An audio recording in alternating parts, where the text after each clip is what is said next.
ای جان تو به دنبال کبر در مزن، از بحر غرور آدمی سر مزن. ای جان تو به دنبال کبر در مزن، از بحر غرور آدمی سر مزن.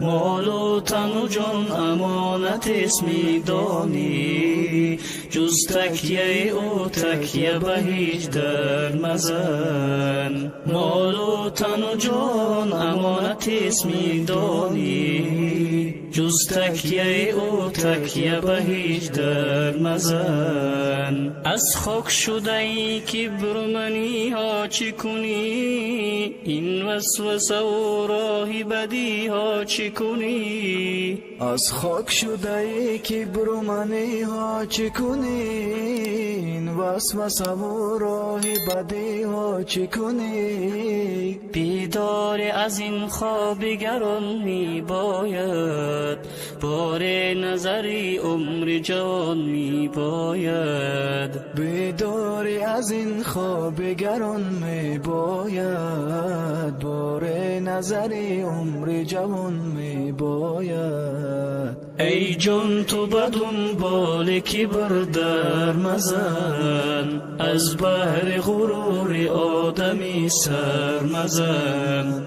ای جان تو به دنبال کبر در مزن، از بحر غرور آدمی سر مزن. مال و تن و جان امانت اسمی دانی، جز تکیه او تکیه به هیچ در مزن. مال و تن و جان امانت اسمی دانی، جز تکیه او تکیه به هیچ در مزن. از قطره آب شده این جسم پدید، این باد غرور تو چرا سخت وزید. از قطره آب شده این جسم پدید، این باد غرور تو چرا سخت وزید. یاد از خطا کن و فریاد بزن، این عالم فانی را برباد بزن. یاد از خطا کن و فریاد بزن، این عالمی هستی را برباد بزن.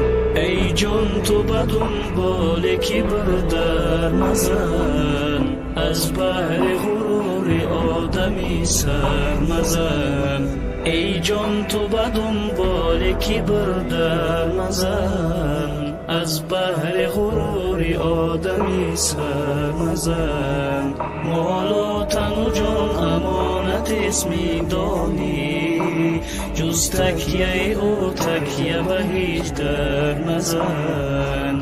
مال و تن و جان امانت اسمی دانی، جز تکیه او تکیه به هیچ در مزن. بالشت سری ما شدن از خاک لحد، این عمر دریچه سزندار ابد. بالشت سری ما شدن از خاک لحد، این عمر دریچه سزندار ابد. آنچی که زماست به دیگران میماند، از سود جهانی تو ایمان میماند. آنچی که زماست به دیگران میماند، از سود جهانی تو ایمان